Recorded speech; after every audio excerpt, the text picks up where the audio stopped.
Bienvenidos a un programa más de Conciencia Histórica, donde todo tiene una razón histórica de ser. Yo soy Rodrigo Hidalgo. Hoy trataremos un tema muy importante que tiene que ver con nuestros derechos humanos y la lucha por defenderlos.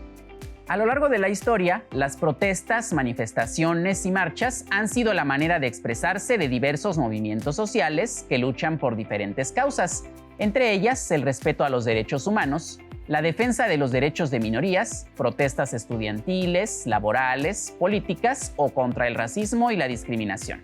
También se han realizado marchas exigiendo justicia por sucesos o crímenes que no se han atendido por las autoridades, como los feminicidios, las desapariciones y los crímenes de Estado.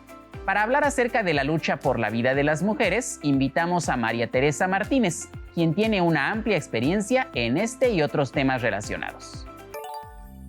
Para entender un poco por qué se han diversificado y multiplicado las manifestaciones sociales de unos años para acá, es importante recordar que hombres y mujeres a lo largo de la historia siempre se han organizado para ganar derechos. Los derechos no son algo que vengan de la nada, no son naturales y no son dádivas que los gobiernos dan a las y los ciudadanos. Siempre se ha buscado la manera de mejorar la calidad de vida y esto se ha logrado solamente a través de las manifestaciones. Lo que vemos en las vías públicas, en torno a oficinas de gobierno, lo que vemos en espacios donde hay algo que se llama acciones disruptivas. Esos espacios y esas acciones disruptivas que rompen un poco la normalidad en la vida cotidiana, eso es lo que ha logrado que ganemos derechos, porque se trata de cuestionar las estructuras de poder. Entonces, ¿qué ha hecho que se hayan incrementado el número de manifestaciones? Pues es la falta de democracia, la falta de acceso a derechos, la falta de equidad entre hombres y mujeres y que se ha radicalizado pues la contradicción que hay entre los dueños de la riqueza y los trabajadores que la producen. Que no haya posibilidad de que hombres y mujeres de la clase trabajadora accedan a los bienes que ellos mismos producen con su trabajo, eso ha hecho que la vida de las familias en su calidad haya decrecido. Y por eso es que los movimientos sociales han aumentado por más derechos, por mejorar la calidad de la democracia, por mejores condiciones de trabajo, por mejores salarios. Y bueno, hoy lo que conocemos son movimientos sociales que no solamente son por mejorar las condiciones de trabajo, sino que también son por luchas ecologistas, feminismo, por conservar el agua limpia, los bosques sin talar. Entonces, esas demandas pues se han diversificado porque cada vez más quienes producen y los dueños de la riqueza necesitan cada vez más recursos naturales y por eso no les importa si acaban con un bosque, si contaminan las aguas, si explotan las minas indiscriminadamente.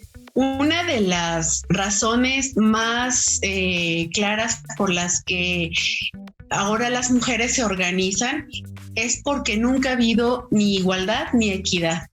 De manera que podemos entender al feminismo que ahora está pues muy en boga a partir de dos perspectivas. Primero como movimiento social y político y también como un enfoque teórico conceptual. El feminismo en las calles tiene muchas expresiones, tiene muchas corrientes. Hay mujeres que deciden luchar por igualdad, pero hay otras que luchan por el reconocimiento de sus diferencias. Hay unas que luchan por que en sus trabajos haya salas de lactancia, porque haya más días de descanso después de tener un bebé. Luchan por ganar lo mismo que los varones desarrollando el mismo trabajo y teniendo la misma preparación profesional, porque en nuestro país todavía hay una diferencia de salario entre hombres y mujeres aproximadamente del 30%. Todavía los hombres siguen ganando más que las mujeres, aunque desempeñen el mismo trabajo. Entonces, el feminismo es una herramienta muy poderosa para las mujeres que deciden que no quieren seguir viviendo en esta desigualdad. Hay muchas corrientes, como lo dije al principio, está el feminismo radical, el anarcofeminismo, el feminismo de la diferencia, el feminismo ecologista, el feminismo de clase. El feminismo no es opuesto al machismo, es algo completamente diferente y que busca la equidad entre hombres y mujeres.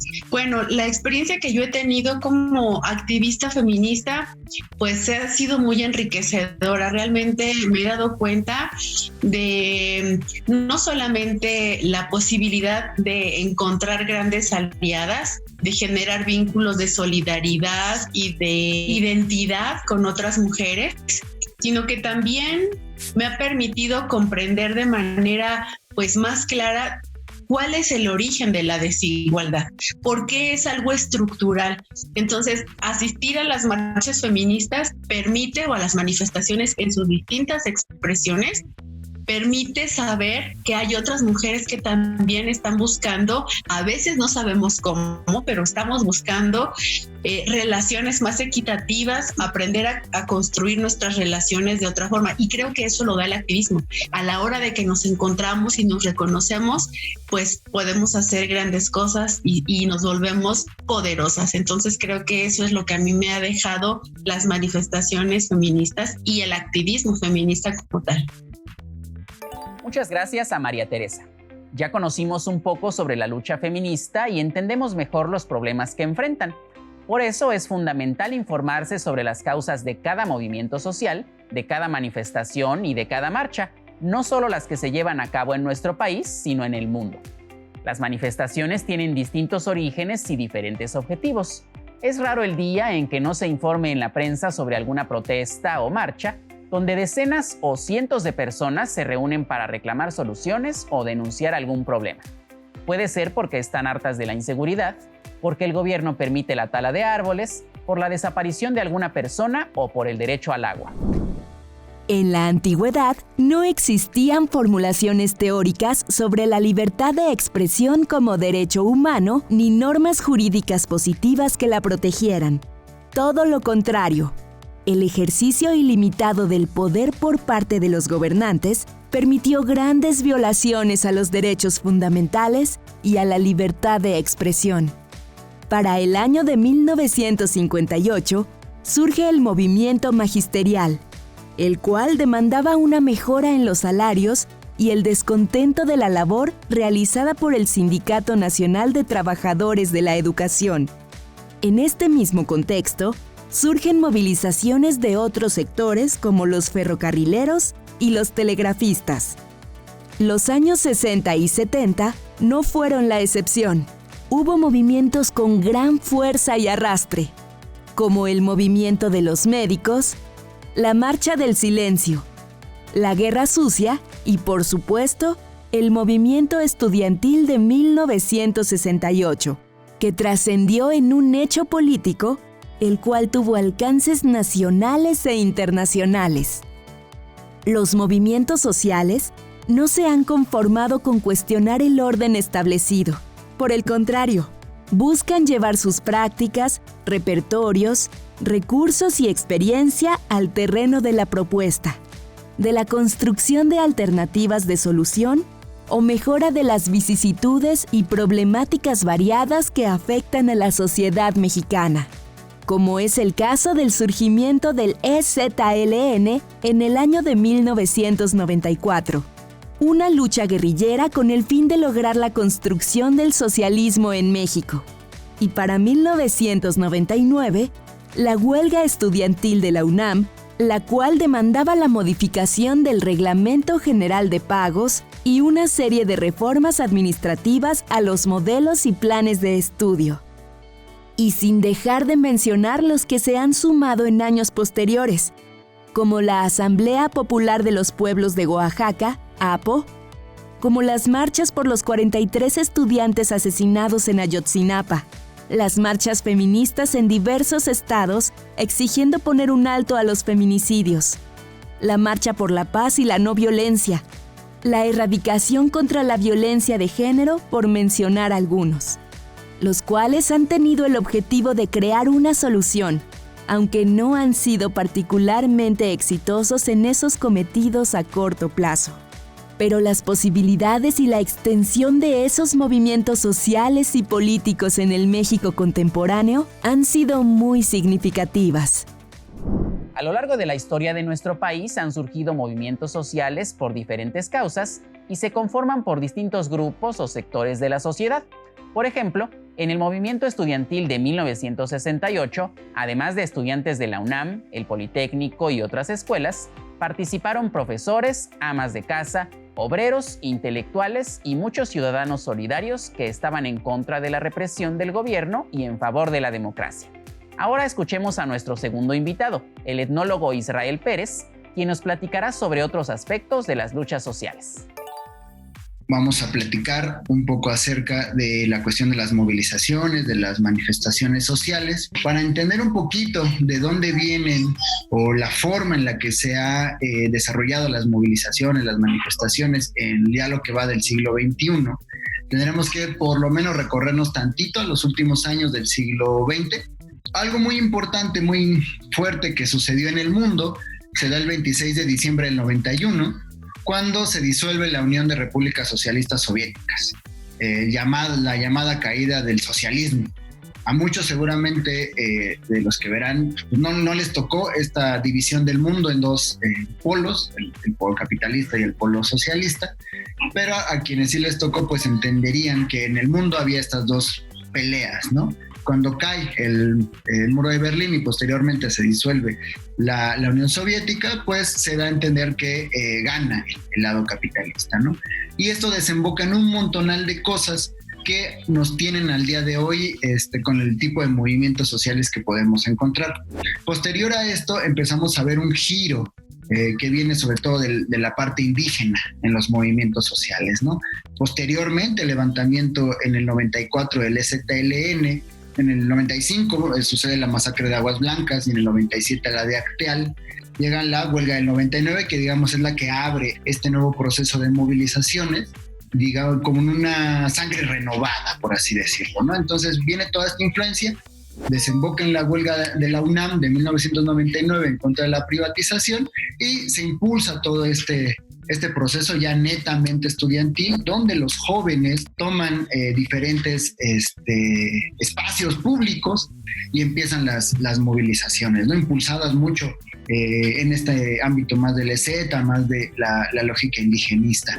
Y en el 2006 se da todo este proceso de mucha fuerza a nivel político, donde estaba por una parte, pasó lo de San Salvador Atenco, la represión, pasó el fraude electoral. Ahí empieza otro proceso, por así decirlo, que es el que llega un poquito hasta el día de hoy y que lo vemos en la vida pública del país, de una división cada vez más clara, ¿no? Como la división entre las organizaciones independientes y la gente más ligada a lo electoral, al menos en la cuestión juvenil. Viene el sexenio de Felipe Calderón, vienen las reformas neoliberales, la extinción de Luz y Fuerza el 11 de octubre del 2009 y la violencia se exacerba en el país, ¿no? Y se da el movimiento por la paz con justicia y dignidad, ¿no?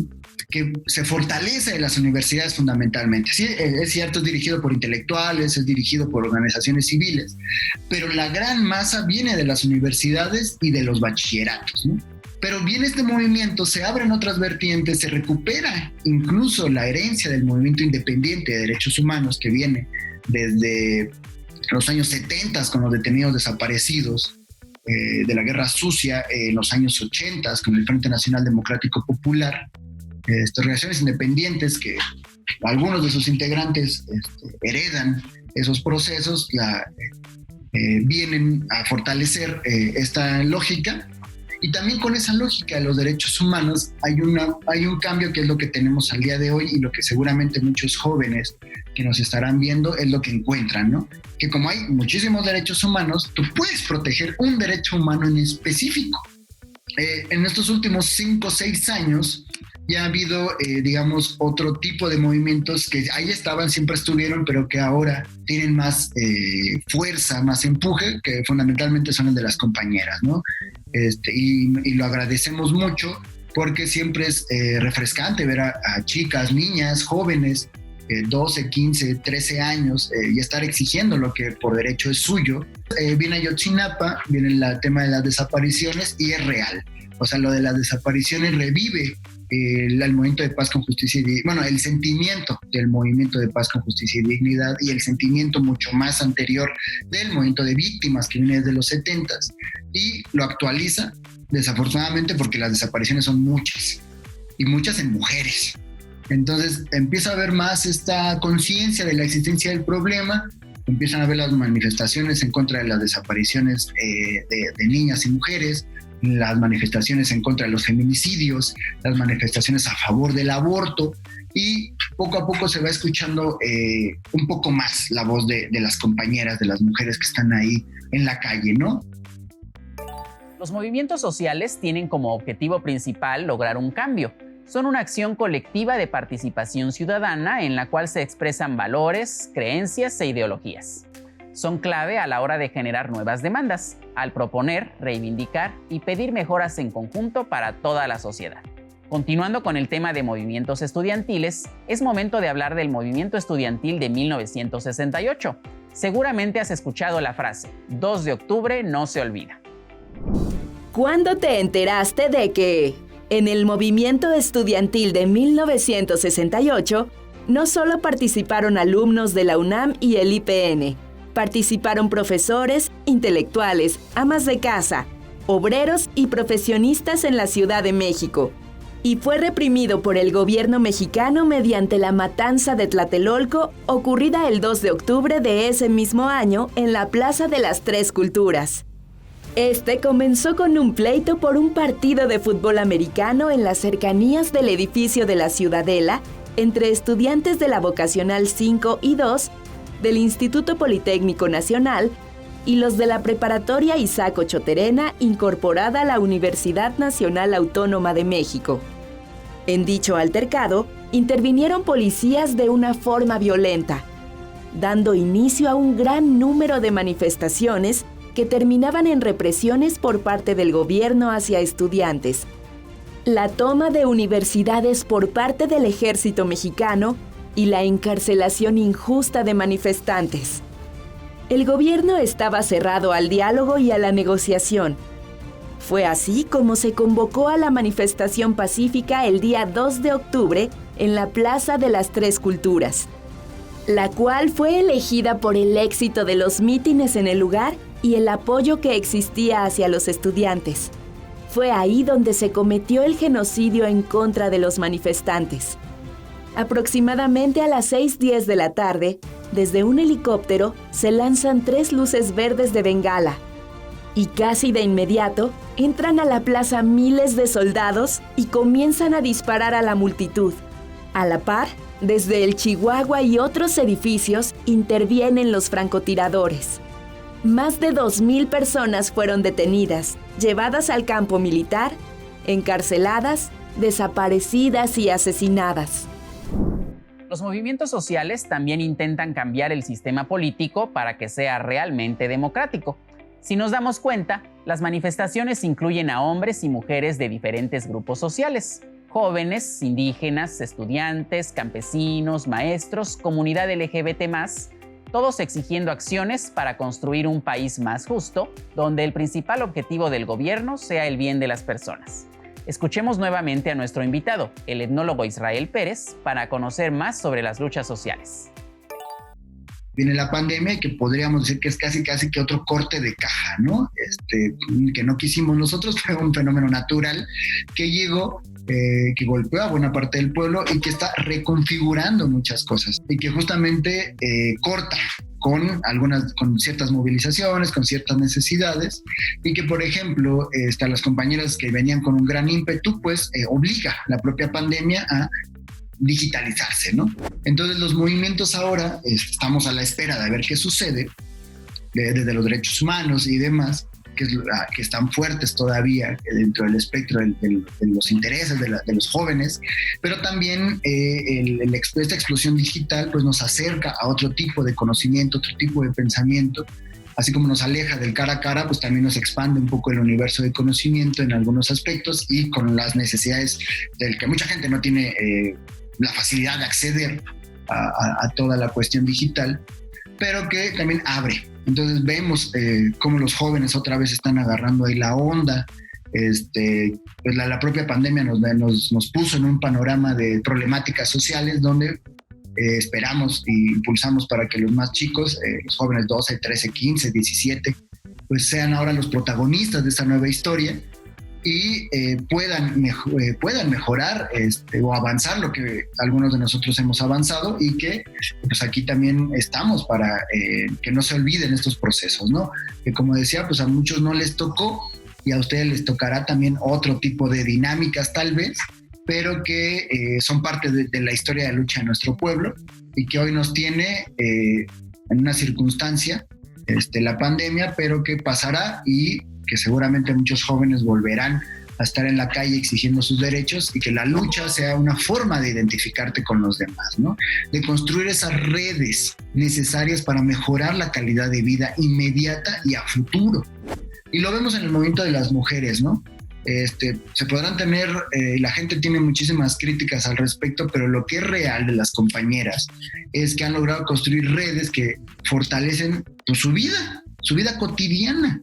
Y eso también es bien, bien importante, porque al mismo tiempo que no podemos dejar de ver el objetivo amplio, general, de transformar a la sociedad, que es necesario y que la historia de nuestro pueblo mexicano lo demuestra desde hace 500 y tantos años, de la resistencia indígena y popular, dicen algunos, pues eso en lo amplio se refleja en las relaciones cotidianas. Entonces el joven, como está avanzando, está creciendo, está conociendo, pues qué mejor que conozca estas formas colectivas de construir, formas donde son los protagonistas de su propia historia, ¿no?